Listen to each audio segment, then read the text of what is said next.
Hello everyone, I'm Priyadarshini Mahara, faculty at the Department of Buddhist Studies, University of Delhi. Today I would be discussing module number 35 with you.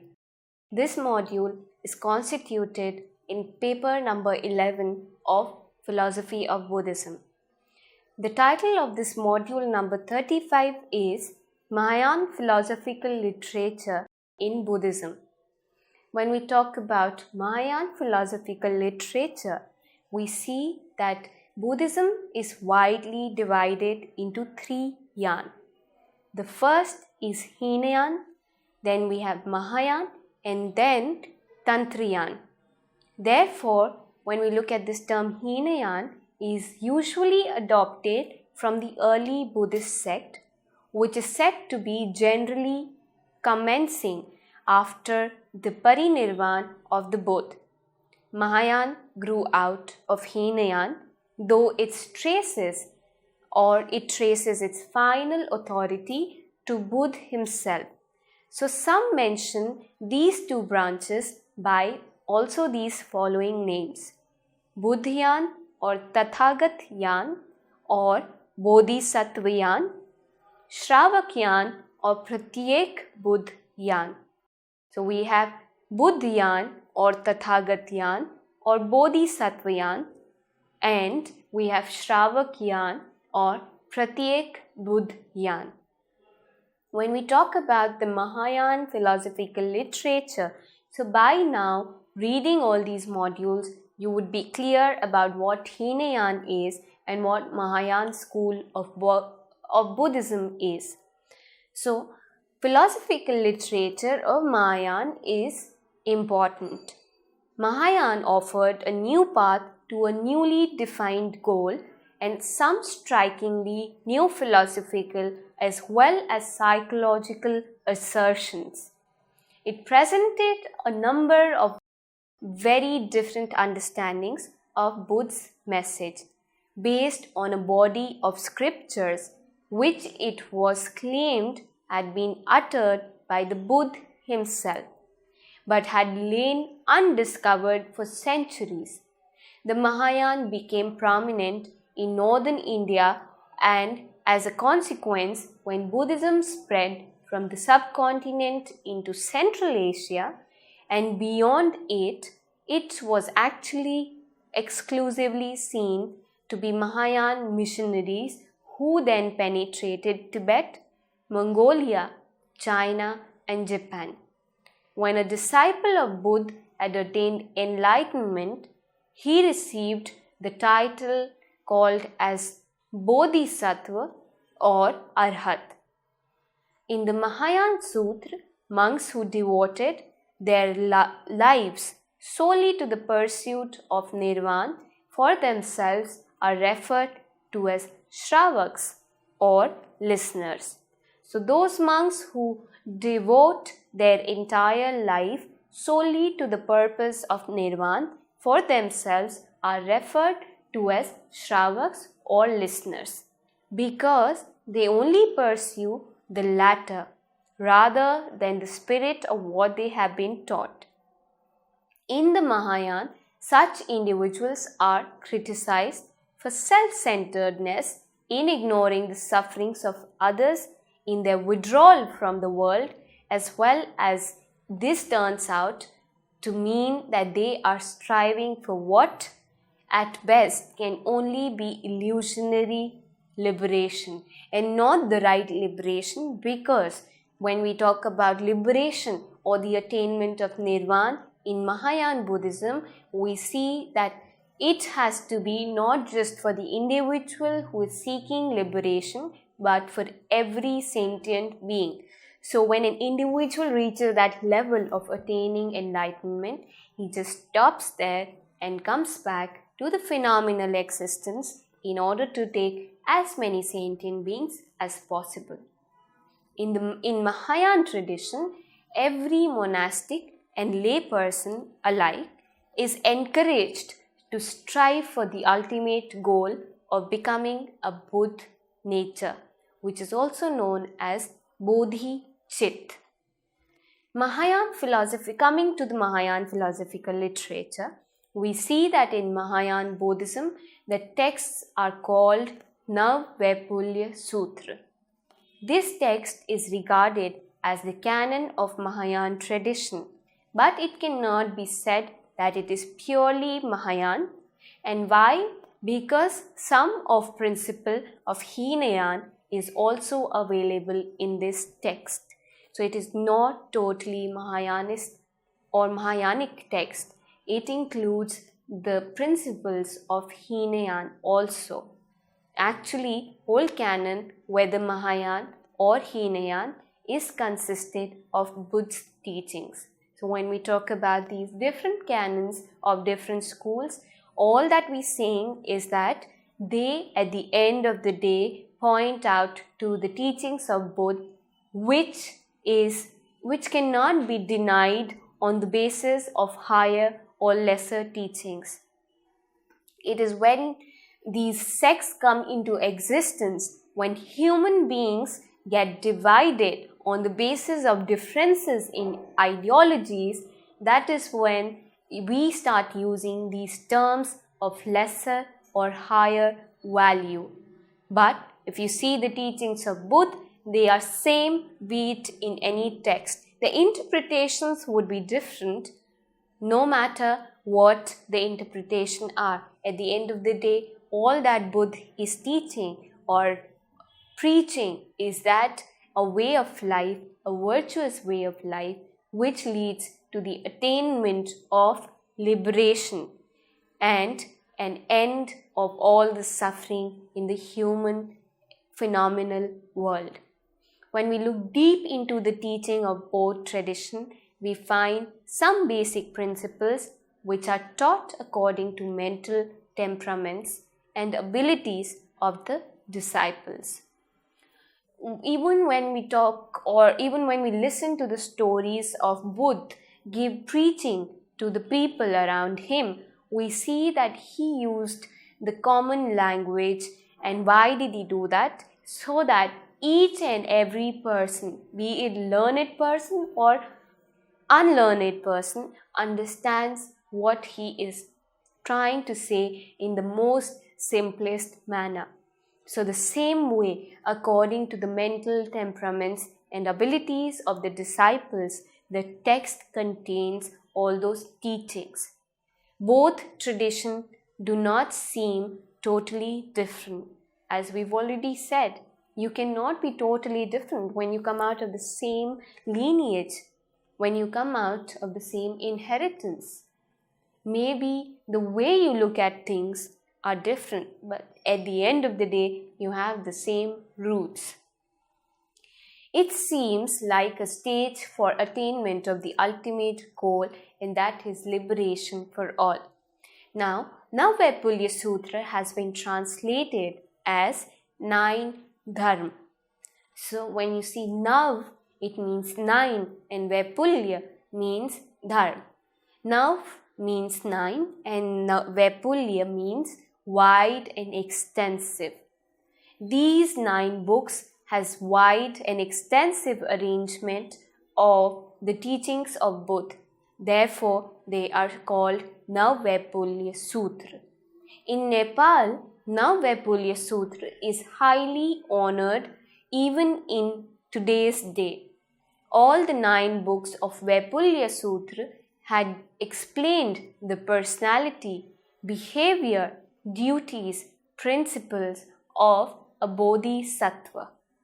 Therefore, these contain the biographies of Lord Buddha and his philosophical teachings. When we talk about the Navvaipulya Sutra, it is important philosophical as well as ethical text, not just for Mahayana or the Mahayana school, but for every being. When you go through these 9 books of Navvaipulya Sutra, you realize that it is composed of the most profound philosophical as well as ethical teachings. So, the name of the books of these 9 books can be ascribed as follows. One is Ashta Sahasrik Pragya Paramita. Second is Sadharm Pundarik. Third is Lalit Vistar. Fourth is Lanka Avatar. Fifth is Suvarn Prabhas. Sixth is Ganda Vyuh. Seventh is Tathagat Guyak. Eighth is Samadhi Raj. Ninth is Das Bhumi Visar or Das Bhumika. So let me repeat these again for you. After I finish spelling out all these 9 books, we will get into every book in detail. So one is Ashta Sahasrika Pragya Paramita. Second one is Sadharma Pundrik. Third one is Lalit Vistar. Fourth one is Lanka Avatar. Fifth we have Suvarn Prabhas. Sixth is Ganda Vyuh. Seventh is Tathagat Guyak. Eighth is Samadhi Raj. Ninth is Das Bhumi Visar or Das Bhumik. Now let us get into a brief explanation of all these texts. The first one is Ashta Sahasrik Pragya Paramita. It is one of the most important and famous book of Vaipulya Sutra. It contains of 32 chapters and 8,000 sutra. When we see this term Asht Sahasrik, we see that Asht means 8 and Sahasrik means 1000, and that is the reason it is known as 8,000 Sutra. Pragya Paramita, however, means perfection of wisdom. So together this text is called Asht Sahasrik Pragya Paramita, which is 8,000 means of perfection. This text contains the dialogues between Buddha and some of his disciples such as Sariputra, Subhuti and Maitreya Putra. It mainly deals with the Pragya Paramita or perfection of wisdom. Then there are 10 Paramitas of Theravada tradition, and the 6 Paramitas are explained in it as important ingredients for attainment of goal. As we've talked about it in paper number 12 of Buddhism, when we talked about Paramitas, we see that there are 10 virtuous actions that are to be performed. So they were 10 in number according to Theravada tradition, and according to early Mahayana school, there were 6 Paramitas. These Paramitas are essential in the attainment of enlightenment, and a Bodhisattva is supposed to be performing these Paramitas or virtuous actions on 10 levels or bhumis in order to attain liberation. When we see that they are important ingredients for the attainment of enlightenment, we see that the 6th perfection, that is the perfection of wisdom or pragya, is given the main focus in this text of Ast Sahasrik Pragya Paramita Sutra. Bodhisattva practice this perfection, which consists love for all being and karuna and the knowledge of emptiness, which is shunyata. Pudgal Nairatmya and Dharm Nairatmya are also discussed thoroughly. Some scholars like Edward Conze claim that this text was composed in approximately 100 to 1200 AD. He divides the development of this text into 4 phases. So, according to Conze, Edward Conze, who is a historian, he divides the development of Pragya Paramita Ashta Sahasrik into 4 phases. First is elaboration of basic text. Second is expansion of basic text. Third is restatement of the doctrine in sutra. And the 4th phase is influences of Tantric period. So these are the 4 phases in which this particular text developed. Now let us come to the second book of Navvaipulya Sutra. The second book is called Sadharma Pundarik Sutra. Sadharma literally means good law or right dharma, and Pundarik means white lotus. So J.K. Nariman had translated this name as Lotus Sutra of Good Law. It discusses about Buddha as a supernatural being. It talks about all the philosophical characteristics that are required according to Mahayana tradition in an individual to be inculcated and developed in order to attain enlightenment. According to Mahayana tradition of Lotus Sutra, these 3 yans, Shravak yan, Pratyek Buddh yan, were the only expedient of Buddha, which are just the steps to reach the ultimate goal, and that is Buddh yan.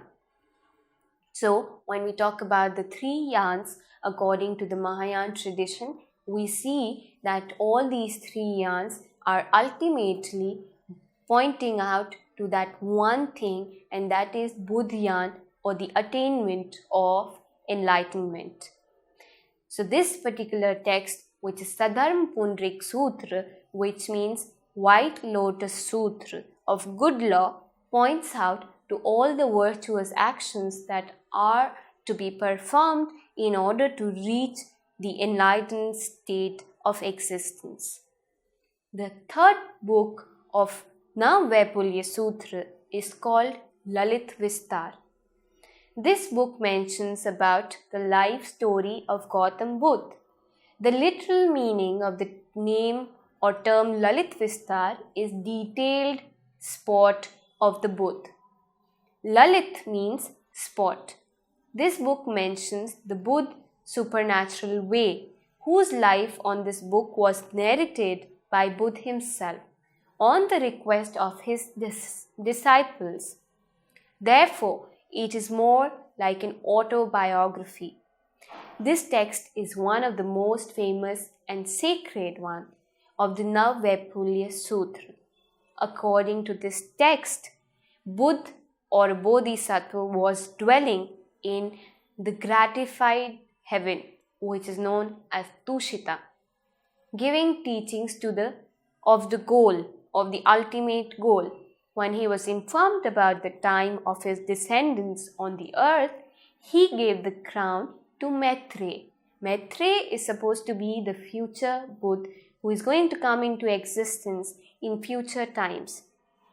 So, this Buddha gives his crown to Maitreya to take his place and examine the 5 views entered into the womb of Queen Mahamaya in the form of white elephant.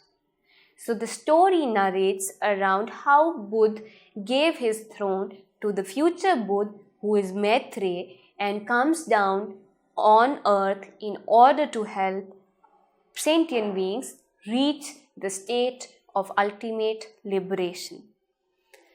Then the 4th book is called Lanka Avatar. In this text, one has told about the visit of Buddha to Sri Lanka, which was known as Ceylon. Now here it is said that he meets Ravan and quenches his queries relating to religious matters. Buddha is supposed to have answered all those queries which Ravan had in regarding to the religious matters. The discussion held between them are mostly related to Yogacara school of Mahayana Buddhism. The text consists of 10 chapters concerning Buddha nature, Shunyata, the Bodhisattva, Tathagat, and so on. We see that the profound philosophical aspects of Bodhisattva, Tathagat, Shunyata are all mentioned in Lanka Avatar text.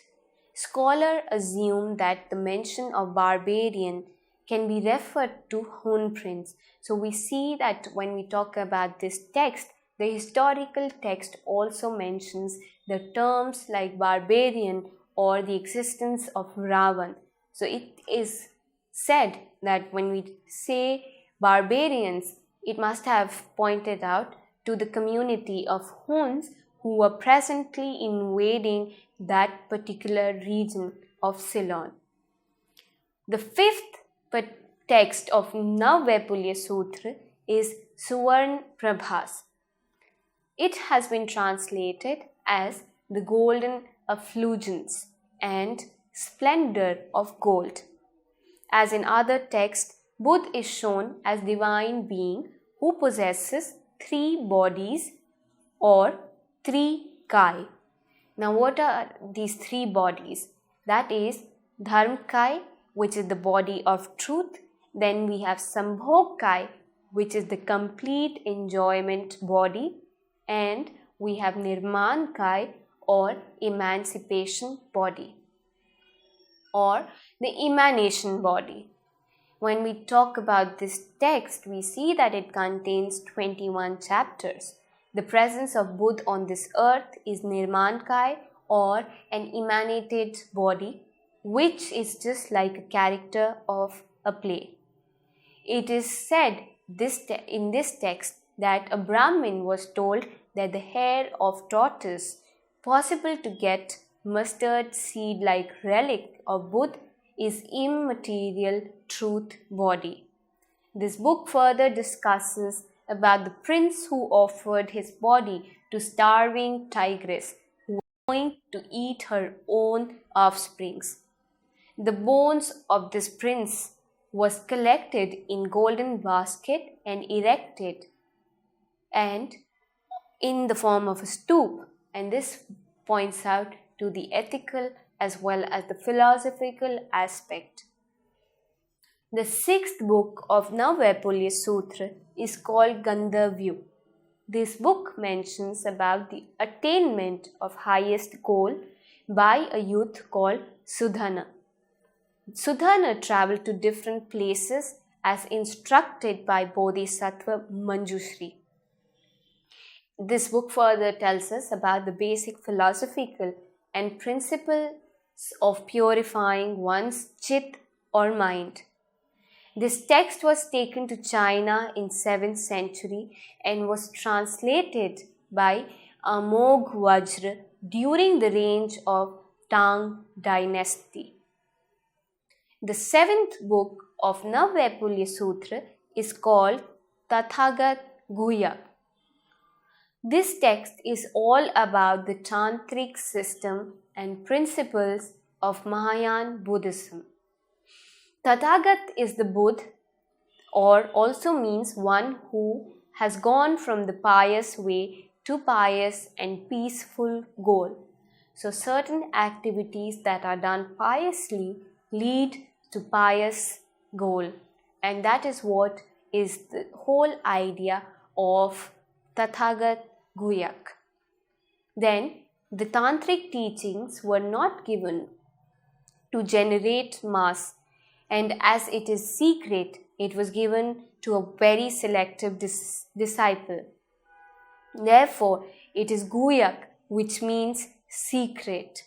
This text contains of 13 chapters which tell us about the secret characteristic of the body of Tathagat, various forms of meditation, ways of meditation, food of meditation, etc.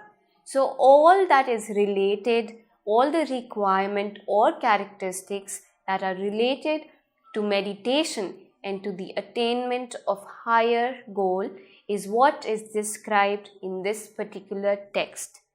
It is written partly in gathas, which means verses, and also partly in prose, which means poems.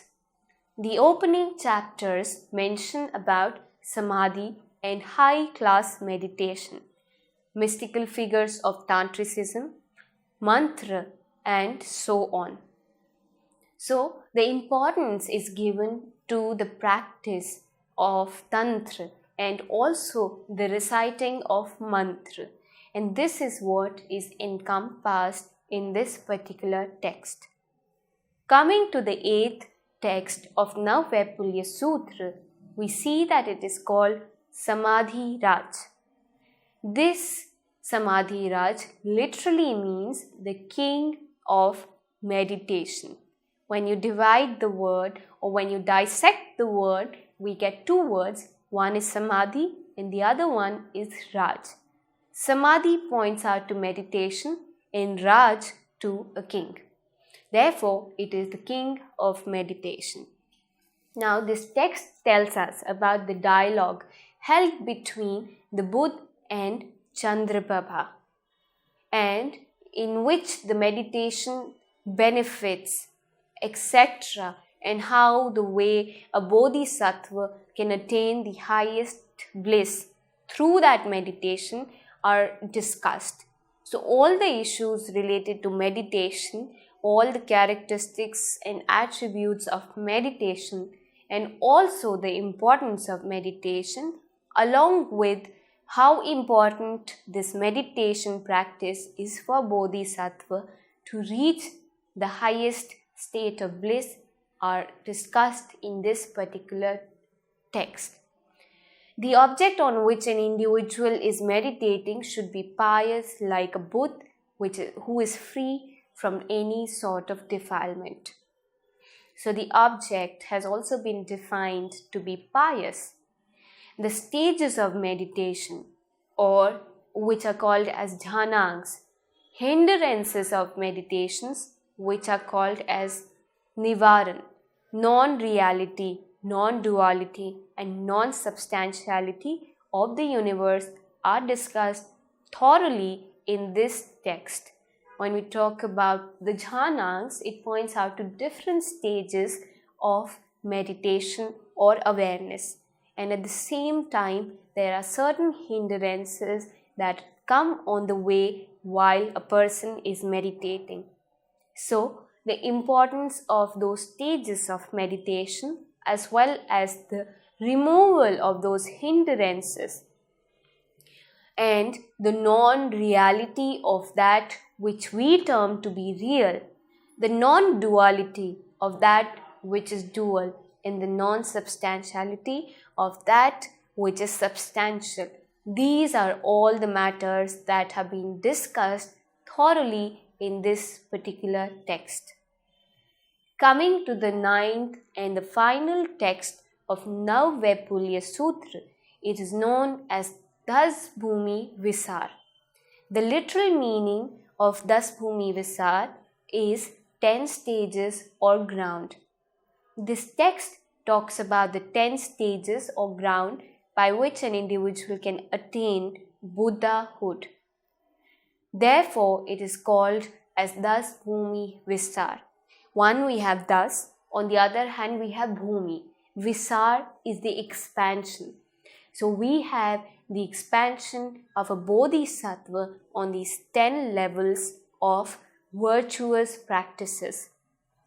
What are these 10 stages? As we talked earlier, these are also known as paramita, or the paramitas are practiced on these 10 levels or bhumis, and they are as following. First, we have paramudita, which means extreme joyous state. And here, sheel or morality is practiced. Then we have the level of vimla or the stainless level. Then we have prabhakari or luminous state. Then drusmati or the radiant. Then we have sudurjaya, which means difficult to overcome. After sudurjaya, we have abhimukhi, which means unapproachable. Then we have durgamgama, which means gone afar. Then we have achala, which means immovable. Then we have sadhumati, which means good intelligence. And in the end, the 10th bhumi, we have dharmamegh or cloud of dharma. This is when the individual or the bodhisattva becomes a person who can lay or shower his teachings on the people around him so that they also reach the higher state of attaining liberation. And this is the reason this particular level is known as Dharmamegh. It is like the cloud of Dharma or the cloud of rightness or righteousness. So it becomes the same way the clouds shower rains. In that particular way, in that very way, the Bodhisattva showers his teachings on all the beings of the phenomenal existence. And these are the 10 levels or thus bhumi which are required for a Bodhisattva to be practiced. This text of Navvaipulya Sutra was taken to China and translated in Chinese by Kumarji. And we see that it holds very importance when it comes to Mahayana literary works.